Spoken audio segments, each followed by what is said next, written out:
लोकसभा चुनाव से पहले दल बदल शुरू।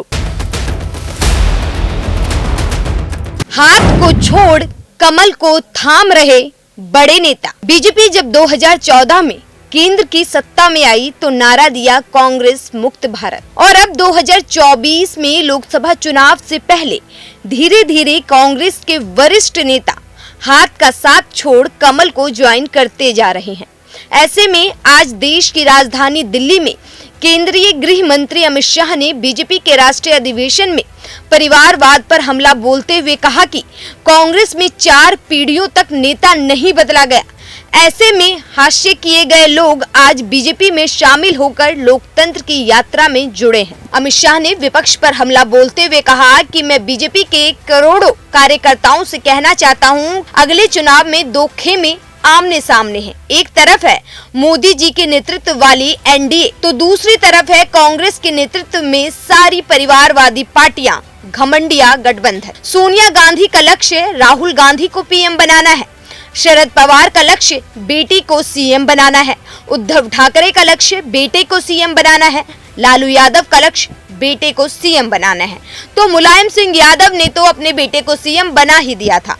अगर बीजेपी परिवारवाद वाली पार्टी होती तो एक चाय बेचने वाला कभी देश का प्रधानमंत्री नहीं बनता। लोकतंत्र में ये जरूरी है कि सबको समान अवसर मिले। लोकसभा चुनाव से पहले लगातार कांग्रेस के बड़े से बड़े दिग्गज नेता बीजेपी में शामिल होते जा रहे हैं। ऐसे में जानते हैं कि 2014 के बाद से कितने नेताओं ने कांग्रेस से नाता तोड़ा। 2021 में एसोसिएशन फॉर डेमोक्रेटिक रिफॉर्म्स यानी एडीआर की रिपोर्ट सामने आई थी, जिसके अनुसार 2014 से 21 तक 35% विधायक और सांसदों ने हाथ का साथ छोड़ दिया। वहीं 35% विधायक बीजेपी में चले गए।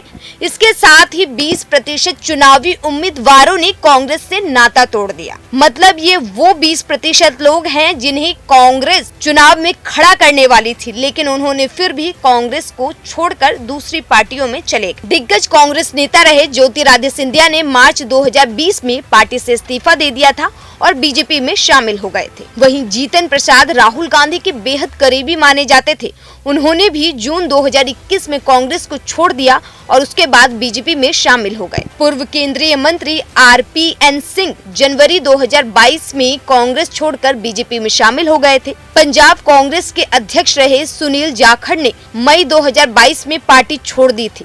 जाखड़ ने तत्कालीन मुख्यमंत्री चरणजीत सिंह चन्नी की आलोचना करने के नेतृत्व द्वारा कारण बताओ नोटिस मिलने के बाद ये कदम उठाया था। बाद में जाखड़ ने भी बीजेपी ज्वाइन कर लिया। गुजरात के पाटीदार नेता और युवा चेहरा हार्दिक पटेल ने मई 2022 में कांग्रेस को छोड़ दिया और बीजेपी में शामिल हो गए। कांग्रेस के दिग्गज नेता और पूर्व केंद्रीय मंत्री एके एंटनी के बेटे अनिल एंटनी ने जनवरी 2023 में पार्टी छोड़ दी। इसके बाद वो भी बीजेपी को ज्वाइन करते हैं। 14 जनवरी 2024 को महाराष्ट्र के दिग्गज नेता और पूर्व केंद्रीय मंत्री मिलिंद देवड़ा ने कांग्रेस की प्राथमिकी सदस्यता से इस्तीफा दे दिया। इसके बाद वो शिवसेना में शामिल हो गए, मतलब एनडीए में शामिल हो गए। महाराष्ट्र कांग्रेस को दूसरा झटका तब लगा जब पूर्व मुख्यमंत्री अशोक चौहान ने पार्टी का साथ छोड़ दिया। 12 फरवरी 2024 को उन्होंने भोकर विधानसभा क्षेत्र से विधायक के रूप में अपना इस्तीफा दे दिया। 14 जनवरी को उन्होंने बीजेपी ज्वाइन कर लिया। वहीं अब मध्य प्रदेश के कांग्रेस के दिग्गज नेता और पूर्व सीएम कमलनाथ अपने बेटे और समर्थकों के साथ बीजेपी कभी भी ज्वाइन कर सकते हैं। वहीं इन सब के बीच खबरें ये भी हैं कि कांग्रेस सांसद मनीष तिवारी भी बीजेपी के संपर्क में है और वो भी बीजेपी को ज्वाइन कर सकते हैं। ऐसे में देखना होगा कि लोकसभा चुनाव की तारीखों के ऐलान के साथ साथ उससे पहले कितने ही कांग्रेसी भाजपाई होते जाते हैं। Bureau report, news 1 India.